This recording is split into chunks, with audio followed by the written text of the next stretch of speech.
টানা ভারী বর্ষণে নোয়াখালী ও ফেনীর বিভিন্ন এলাকায় ভয়াবহ বন্যার পরিস্থিতি সৃষ্টি হয়েছে।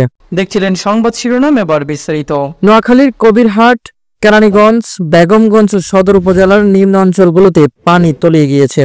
গত 24 ঘন্টায় সেখানে রেকর্ড হয়েছে 202 মিলিমিটার বৃষ্টিপাত। বৃষ্টির পানিতে ডুবে গেছে রাস্তাঘাট, ফসলের মাঠ, ঘরবাড়ি। হাজারো মানুষের ঘর ছেড়ে আশ্রয় কেন্দ্রে যেতে বাধ্য হয়েছেন। অন্যদিকে ফেনী জেলার পাহাড়ি ঢল ও অতিবৃষ্টিতে মহুরী, কহুয়া ও ছিলনিয়া নদীর তীরবর্তী 21টি স্থান বন্যা নিয়ন্ত্রণ ভাব ভেঙে গিয়েছে।